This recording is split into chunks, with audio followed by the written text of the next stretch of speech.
Hello everyone, welcome to another video. അപ്പോൾ കുറച്ച് ദിവസമായിട്ട് ഞാൻ നിങ്ങളോട് ഒരു വീഡിയോ ചെയ്യണം എന്ന് വിചാരിക്കുന്നു. പക്ഷേ സബ്ജക്റ്റ് ഒന്നും കിട്ടുന്നുണ്ടായിരുന്നില്ല അൺടിൽ എ ഫ്യൂ ഡേയ്സ് അപ്പോൾ എനിക്കിപ്പോഴാണ് ഒരു നല്ല സബ്ജക്റ്റ് കിട്ടിയത്.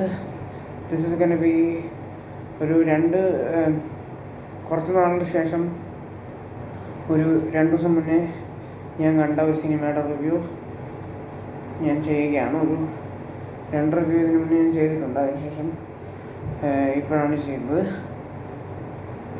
ഓക്കെ, സോ അധികമൊന്നും സംസാരിക്കേണ്ട, നമുക്ക് തുടങ്ങാം. അപ്പോൾ ഇപ്പം ഞാൻ നിങ്ങളോട് സംസാരിക്കാൻ പോകുന്ന സിനിമയാണ്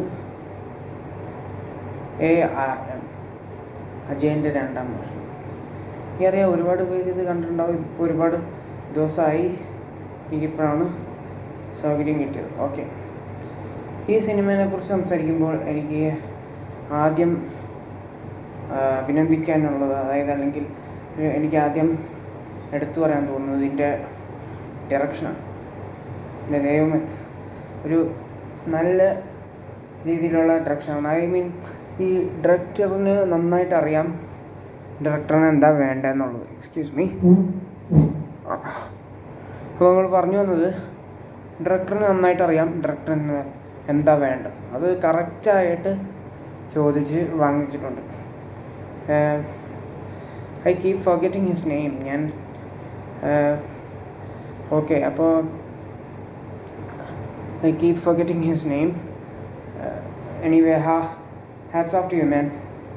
വളരെ നന്നായിട്ട് നിങ്ങൾ ചെയ്തിട്ടുണ്ട്. Considering I heard this is his first directorial debut. അങ്ങനെയാണെങ്കിൽ ഇത് വളരെ പേർപ്പസ്ഫുള്ളായിട്ട് ആലോചിച്ച് ഉറപ്പിച്ചെടുത്ത ഒരു സിനിമ പോലെയാണ് എനിക്ക് എല്ലാവർക്കും അങ്ങനെ കണ്ടു കഴിഞ്ഞാൽ നമുക്ക് അങ്ങനെ തോന്നുള്ളൂ. എനിക്ക് അങ്ങനെയാണ് തോന്നിയിട്ടുള്ളത്. അപ്പം ഒരു കുഴപ്പങ്ങളൊന്നുമില്ല, അല്ലെങ്കിൽ ഡയറക്ടറിൻ്റെ അൺഷുവറായിട്ടുള്ളതൊന്നുമില്ല. നോ ഹാങ്ങിങ് പ്ലോട്ട് ത്രെഡ്സ്, അങ്ങനെയൊന്നും ഇല്ല. പിന്നെ ഇതിനൊരു സ്റ്റൈലുണ്ട്. ആ സ്റ്റൈലിൽ തന്നെയാണ് ഇത് പറഞ്ഞു പോകുന്നത്. ഇത് കഥ പറയുന്ന രീതി കുറച്ച് നോൺ ലീനിയറായിട്ട്, പക്ഷേ നോൺ ലീനിയർ ആണെങ്കിൽ കുറച്ച് ബുദ്ധിമുട്ടാണ്. നോൺ ലീനിയർ ചെയ്ത് കഴിഞ്ഞ് കഴിഞ്ഞാൽ ശരിയായില്ല, മര്യാദയ്ക്ക് ചെയ്തില്ലെങ്കിൽ അത് മനസ്സിലാവില്ല. പക്ഷേ ഇത് പ്രോപ്പറായിട്ട് ചെയ്തിട്ടുണ്ട്. നോൺ ലീനിയർ ആണെങ്കിലും വെരി ഈസി ടു അണ്ടർസ്റ്റാൻഡ്. അപ്പോൾ പിന്നെ ഒരു ഫാൻറ്റസി എലമെൻ്റൊക്കെ കൊണ്ടുവന്ന് കറക്റ്റ് രീതിയിലാണ്. അപ്പോൾ പുള്ളീനെക്കുറിച്ച് പറയേണ്ടത് നമുക്ക് ഒരിക്കലും ഈ വീഡിയോ മുന്നോട്ട് കൊണ്ടുപോകാൻ പറ്റില്ല. എനിവേ, ഒരുപാട് നാളുകൾക്ക് ശേഷം എന്നെ ഇത്ര സന്തോഷിപ്പിച്ച ഒരു സിനിമ തന്നെയായിരുന്നു. അപ്പോൾ നെക്സ്റ്റ് പോസിറ്റീവ് പോയിൻ്റ് എന്ന് പറഞ്ഞു കഴിഞ്ഞാൽ none other then Tovino Thomas. Bro, ഇത് എന്താണ് ബ്രോ ഇങ്ങനെ ചെയ്ത് വെച്ചേക്കുന്നത്? ഇത് നമ്മളിങ്ങനെ കണ്ടിട്ടില്ല. I am sure of that. ഞാൻ ടൊവിനോൻ്റെ എല്ലാ പടമൊന്നും കാണാൻ പറ്റിയിട്ടില്ല. പക്ഷെ ഞാൻ ഇതുവരെ കണ്ടിട്ടുള്ളതിൽ വെച്ച് ഏറ്റവും ഡിഫറെൻ്റായിട്ടുള്ള ടൊവിനോ ഡിഫറെൻ്റാണ്. കാരണം ഇതുവരെ നമ്മളങ്ങനെ ചെയ്തിട്ടില്ല. പുള്ളിയുടെ ആക്ടിങ് മെറ്റൽ അത് ശരിക്കും എടുത്തു കാണിക്കുന്ന ഒരു സിനിമയാണ്. ഇപ്പം പുള്ളി 3 ക്യാരക്ടർ എന്ന് പറഞ്ഞു കഴിഞ്ഞാൽ ചില ആൾക്കാർ ഒക്കെ മാക്സിമം ആൾക്കാരത് ചെയ്യുമ്പോൾ പലപ്പോഴും ഇതിപ്പോൾ എന്താണ് വ്യത്യാസം, അല്ലെങ്കിൽ ഇത് 2 ക്യാരക്ടറാണ് എന്ന് പറയുമ്പോൾ നമുക്ക് വലിയ വ്യത്യാസമൊന്നും തോന്നുന്നില്ല. ഇത് ടൊവിനോ അല്ലേ, അല്ലെങ്കിൽ ഇതാ ആക്ടറല്ലേ, അങ്ങനെ തോന്നും. ഡബിൾ റോളല്ല, പല റോളുകൾ അങ്ങനെ ചുരുങ്ങിപ്പോകാറുണ്ട്. ഇതിലങ്ങനെ ഒന്നുമില്ല. ഓരോ ക്യാരക്ടർ അതിൻ്റേതായ ഇമ്പോർട്ടൻസ് ഉണ്ട് ഇൻ ദ സ്റ്റോറി. അത് ചെറുതായാലും വലുതായാലും അതിൻ്റേതായ ഇമ്പോർട്ടൻസ് ഉണ്ട് to the grand scheme of തിങ്സും. പിന്നെ കണ്ടുകൊണ്ടിരിക്കാനും 3 പേരും വെരി ഇൻട്രസ്റ്റിംഗ് ആണ്. അജയൻ ആൻഡ് മണിയൻ ആൻഡ് കുഞ്ഞിക്കേളു എന്ന് പറയുന്ന 3 ക്യാരക്ടേഴ്സ് ഉണ്ട്. അജയൻ, മണിയൻ, കുഞ്ഞിക്കേളു. ഇവർ 3 പേർക്കും ഒരു ഡിസ്റ്റിങ്ക്റ്റ് ആയിട്ടുള്ള personalities, inspiration, I mean motivations എല്ലാം നമുക്ക് 3 പേരെയും ഇഷ്ടപ്പെടും, എല്ലാം ചെയ്യും. അപ്പോൾ നമുക്ക് ഓരോ ഇമോഷൻസ് ഇങ്ങനെ തോന്നിക്കൊണ്ടേയിരിക്കും. മണിയനെയൊക്കെ കണ്ടു കഴിഞ്ഞാൽ ചില സമയത്ത് പേടിയായിട്ട് വരെയുണ്ട്.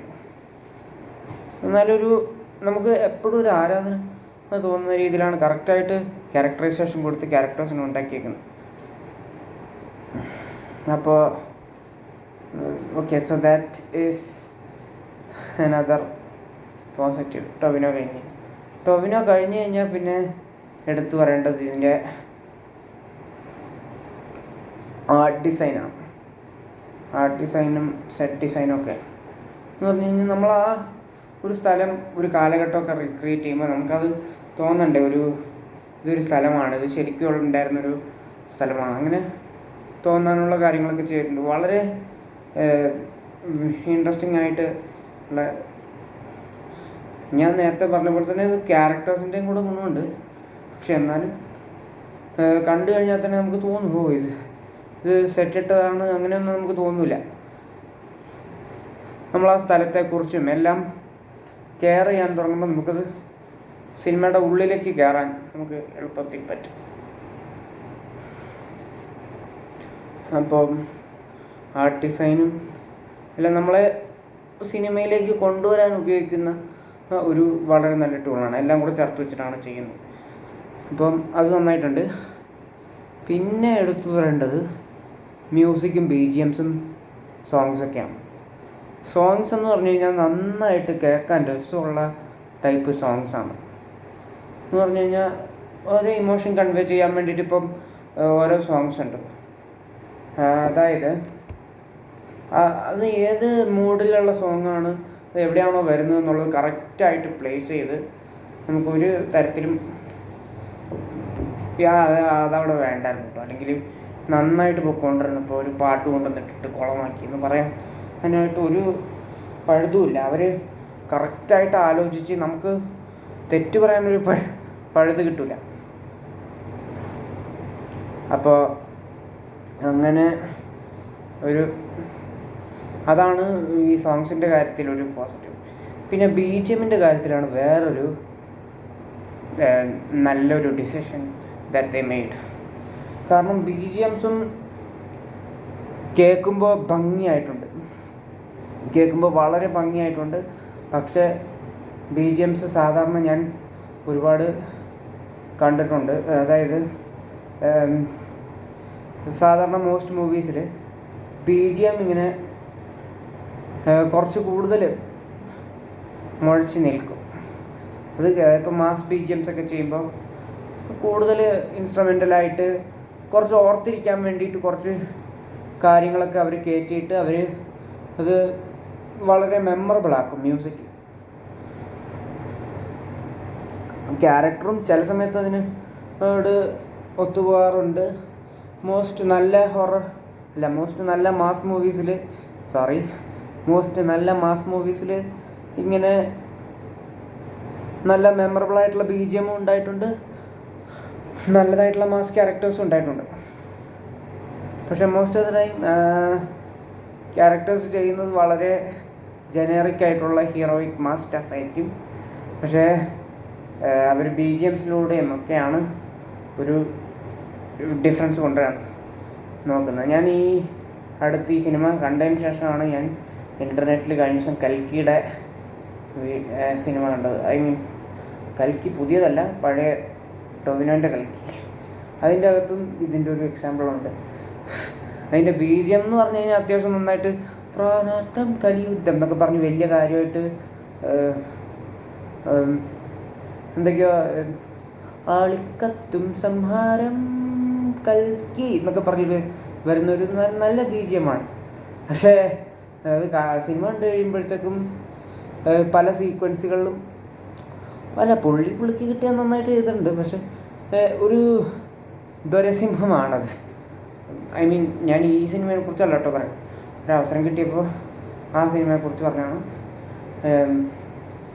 ഒരു ദ്വരസിംഹമാണ് പുള്ളി. കുറച്ച് കൂടുതൽ ഈസി ആയിട്ട് എല്ലാ കാര്യങ്ങളും ഇതാക്കുന്ന ഒരു ധർമ്മത്തിന് വേണ്ടിയിട്ട് നിൽക്കുന്ന പോലീസ് ഓഫീസർ ക്യാരക്ടറായിരുന്നു. അപ്പം മൈ പോയിന്റ് വാസ് BGM പല സിനിമകളിലും കുറച്ച് കൂടുതൽ സ്പോട്ട് ലൈറ്റ് എടുക്കും.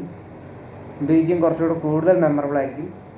ബാക്കിയുള്ള കുറേ മോശം കാര്യങ്ങൾ അവർ മാസ്ക് ചെയ്യുന്ന പോലെ BGM ഇടാറുണ്ട്. പക്ഷേ ഇതിലെനിക്ക് തോന്നുന്നു ഡയറക്ടറിനും മൂവിയുടെ ക്രൂവിനൊക്കെ വളരെ വിശ്വാസമുള്ളതുകൊണ്ടായിരിക്കും അങ്ങനെയുള്ള ഒരു കാര്യമില്ല. BGM ഉണ്ട്, നല്ല ഭംഗിക്ക് ഉപയോഗിച്ചിട്ടുണ്ട്. പക്ഷേ BGM എന്ന് പറയുന്നത് വലിയ കാര്യമൊന്നുള്ള BGM അല്ല, വലിയ സംഭവങ്ങളൊന്നുമില്ല. ജസ്റ്റ് ക്യാരക്ടേഴ്സാണ്. ഞാൻ നേരത്തെ പറഞ്ഞ പോലെ തന്നെ ഇത് ക്യാരക്ടേഴ്സിനെ എലിവേറ്റ് ചെയ്യാൻ വേണ്ടി BGM ഉപയോഗിക്കുന്നതിനെക്കാട്ടിലും ഇത് BGMനെ എലിവേറ്റ് ചെയ്യാൻ ക്യാരക്ടേഴ്സിനെ ഉപയോഗിക്കുന്ന പോലത്തെ പരിപാടിയാണ്. ഇപ്പം ഒരു ക്യാരക്ടറുണ്ട് മണിയൻ എന്ന് പറഞ്ഞിട്ട്. ഈ മണിയൻ്റെ BGM എന്ന് പറഞ്ഞു കഴിഞ്ഞാൽ വെറുതെ ഒരു സാധനമാണ്, ഒരു ചെറിയൊരു സാധനമാണ്. അതിൻ്റെ അകത്ത് ആകെ ഒരു 2 ലൈനെങ്ങാണ്ടേ ഉള്ളൂ മണിയനെക്കുറിച്ച് പാടുന്നത്. പക്ഷെ പാടുന്നത് ആദ്യം മുതലേ ഒന്നുമില്ല, തുടങ്ങുമ്പോൾ ഒന്നും പാടുമൊന്നുമില്ല. ആദ്യം കുറേ ജനറിക്കായിട്ടുള്ള മ്യൂസിക് ഇട്ടിട്ട് മണിയൻ്റെ ഒരു എൻട്രി കൊടുക്കും. മണിയനെ കാണുമ്പോൾ തന്നെ നമുക്ക് പുള്ളിയുടെ മാസൊക്കെ പിടികിട്ടും. അത് കഴിഞ്ഞിട്ട് പിന്നെ പതുക്കെയാണ് പുള്ളിയുടെ BGMലെ ആ പുള്ളിയുടെ ഒരു വാഴ്ത്തുന്ന സ്റ്റൈലുള്ള സാധനങ്ങളൊക്കെ വരുന്ന ലൈൻസ് വരുന്നത്. അപ്പോൾ നമ്മൾ ആലോചിക്കും, ഓ ശരിയാ മണിയൻ ഇത്രയൊക്കെ ഉണ്ട്, ഓക്കെ മണിയനുള്ള. അപ്പോൾ നമ്മൾ ആദ്യം വിശ്വസിപ്പിച്ചിട്ട് പിന്നെ മണിയനെ നല്ലത് പറയുമ്പോൾ നമ്മൾ മണിയൻ്റെ BGM മണിയനെ എലിവേറ്റ് ചെയ്യാൻ നോക്കുന്നതല്ല. പുള്ളിയെക്കുറിച്ച് അങ്ങനെ പറഞ്ഞാൽ തെറ്റ് വരാൻ പറ്റില്ല. മണിയനെക്കുറിച്ച് അങ്ങനെ പറയാനുണ്ട്. നമ്മളെ വിശ്വസിപ്പിച്ചിട്ട് എന്നിട്ട് പറയുമ്പോൾ നമുക്ക് പിന്നെ BGM അയാളെ പൊക്കാൻ ഉദ്ദേശിക്കുന്നതെന്ന് തോന്നത്തില്ല. അപ്പം അങ്ങനെയാണ് BGMഉം ഞാൻ എന്തിനും ഇത്രയും കോംപ്ലിക്കേറ്റഡ് ആക്കുന്നത്. BGMഉം ക്യാരക്ടറും ഒരേ ലെവലിലെത്തി എന്ന് പറഞ്ഞാൽ മതി. ഞാൻ കുറച്ച് എക്സൈറ്റഡ് ആയിട്ട് അങ്ങനെ പറയുന്നു. BGMഉം ക്യാരക്ടറും ഒരേ ലെവലാണ്. അതാണ് ഏറ്റവും വലിയ ഈ ക്യാരക്ടേഴ്സിൻ്റെയൊക്കെ ഇത് പറയുന്നതിനോട് ഒത്തുള്ള ക്യാരക്ടേഴ്സ്. പിന്നെയുള്ളത് ഞാൻ പറഞ്ഞതുപോലെ തന്നെ മറ്റേ ഫാൻറ്റസി എലമെൻറ്റ്സൊക്കെ ഭംഗിയായിട്ട് കൊണ്ടുവന്നിട്ടുണ്ട്. പിന്നെ എല്ലാത്തിലും ഉപരി ഈ ക്യാരക്ടേഴ്സ് എല്ലാം നല്ല റിലേറ്റബിളാണ്. ചിലരൊക്കെ നമുക്ക് വല്ലാതെ സ്നേഹം തോന്നും, ചിലരെയൊക്കെ ഉണ്ടല്ലോ എടുത്തിട്ട് ചവിട്ടാൻ തോന്നും കാരണം അത്രയും നല്ല ക്യാരക്ടേഴ്സാണ്. നമ്മളെക്കൊണ്ട് വില്ലന്മാർ വെറുപ്പിച്ചെന്ന് പറഞ്ഞു കഴിഞ്ഞാൽ അങ്ങനെ വളിപ്പടിച്ച് വെറുപ്പിക്കുന്നല്ല കേട്ടോ. പുള്ളി കാണുമ്പോൾ ദേഷ്യം വന്നിട്ട് വെറുപ്പിച്ച് അവസാനം നമുക്ക് ഇവനിട്ടൊന്ന് കൊടുക്കണമെന്ന് വിചാരിക്കുമ്പോൾ ആരും കൊടുക്കില്ല. എന്നിട്ട് ക്ലൈമാക്സ് നമുക്ക് ദേഷ്യത്തിൻ്റെ പരകോടിയിൽ ഒന്ന് നിൽക്കുമ്പോഴാണ് ഒരെണ്ണം കൊടുക്കണം. അത് കൊടുക്കുമ്പോൾ കുറഞ്ഞു പോയെന്ന് തോന്നാൻ പാടില്ല. അങ്ങനെ കുറഞ്ഞു പോയെന്ന് തോന്നാത്ത രീതിയിൽ തന്നെ കറക്റ്റായിട്ട് അത് മനസ്സിലാക്കിയിട്ട് ചെയ്തിട്ടുണ്ട്. ഇത്രയും ചെയ്ത് കഴിഞ്ഞാൽ ഇപ്പം ഓഡിയൻസ് സാറ്റിസ്ഫൈഡ് ആകും എന്ന് വിചാരിച്ച് അത് കറക്റ്റായിട്ട് ചെയ്തിട്ടുണ്ട്. I am sorry, I am going out of frame sometimes. ഇപ്പം ഒന്നുമില്ല, ഓൾമോസ്റ്റ് എല്ലാ രീതിയിലും നമ്മളെ സാറ്റിസ്ഫൈ ചെയ്യുന്ന ഒരു സിനിമയാണത്. ഓൾമോസ്റ്റ് ഏതാണ്ട് എല്ലാ രീതിയിലും കോമൺ ഓഡിയൻസിനെയൊക്കെ സാറ്റിസ്ഫൈ ചെയ്യാൻ സാധ്യതയുണ്ട്. ഒന്നും ചെയ്യാൻ വേണ്ടി ചെയ്തതല്ല, എല്ലാം ആവശ്യത്തിന് വേണ്ടി ചെയ്യുന്നതാണെന്നൊരു കഥയ്ക്ക് ആവശ്യമുള്ളതുകൊണ്ട് ചെയ്യുന്നതെന്നുള്ള ഒരു കാര്യം കൂടിയുണ്ട് ഇതിനകത്ത്. ഒരു കാര്യം ഇപ്പം ഇതിൻ്റെ അകത്തുള്ള മാസും റൊമാൻസും ട്രാജഡിയും എല്ലാം ഒരു ചെയിൻ റിയാക്ഷൻ പോലെ ഈ ക്യാരക്ടേഴ്സിന് സംഭവിക്കുന്നതാണ്, അല്ലാതെ സംഭവിപ്പിക്കുന്ന ഇതല്ല എന്നൊരു തോന്നലുണ്ട്. All of this to say it's a great movie. നമ്മളിത്രയും എൻജോയ് ചെയ്ത് കുറേ നാളിന് ശേഷമാണ് ഒരു എപ്പിക് ഫീൽ തരുന്ന ഒരു സിനിമ കാണുന്നത്. സോ ഇതിൽ കൂടുതലൊന്നും പറയാനില്ല, ഇപ്പം തന്നെ ഒരുപാട് പറഞ്ഞു. I got A little carried away. എല്ലാവരും കൂടെ പോയി, ഇപ്പം മോസ്റ്റ് ഓഫ് ദ പീപ്പിൾ ഇത് കണ്ടിട്ടുണ്ടാവും. ഇനി ആരെങ്കിലും കാണാത്ത ആൾക്കാരില്ലെങ്കിൽ ഡൗട്ട് അടിച്ചിരിക്കുന്നുണ്ടെങ്കിൽ ഒരു ഡൗട്ടും വേണ്ട, നിങ്ങൾക്ക് ഫാൻറ്റസിയൊക്കെ ഇഷ്ടമാണ്, എല്ലാം കറക്റ്റായിട്ട് ഫാൻറ്റസി മാത്രമൊന്നുമല്ല, എല്ലാവർക്കും ഉള്ളതുണ്ട്. പിന്നെ നിങ്ങൾക്ക് ഈ ടൈപ്പ് സാധനങ്ങളൊക്കെ എസ്പെഷ്യലി ഇഷ്ടമാണെങ്കിൽ എന്തായാലും നിങ്ങൾ മിസ് ചെയ്യരുത്, തിയേറ്ററിൽ തന്നെ പോയി കാണും. ഓക്കെ. പിന്നെ ഞാനൊരു കാര്യം പറയാൻ വിട്ടുപോയി. അതായത് നിങ്ങൾക്ക് ഇങ്ങനത്തെ കണ്ടൻ്റാണോ, അല്ലെങ്കിൽ ഇനി ഞാൻ ചില സമയത്ത് ഈ കോമഡി പോലെയുള്ള പൂച്ചേനെയും പട്ടീനെയൊക്കെ വെച്ചിട്ട് ഓരോ വീഡിയോ ഒക്കെ ചെയ്യാറുണ്ട്. നിങ്ങൾക്ക് അതാണോ അല്ലെങ്കിൽ ഷോർട്സ് അങ്ങനെയുള്ള കാര്യങ്ങളാണ് ഞാൻ ചെയ്യാറ്. അതാണെങ്കിലും both of the things I will be doing in this channel.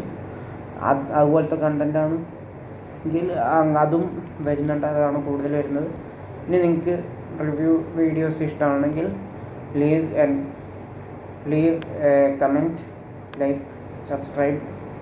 നിങ്ങൾക്കിതിൽ ഈ പറഞ്ഞ രണ്ടിൽ ഏത് ടൈപ്പ് വീഡിയോ ഇഷ്ടമാണെങ്കിലും ട്യൂൺ ബാക്ക് ഇൻ. ഓക്കെ.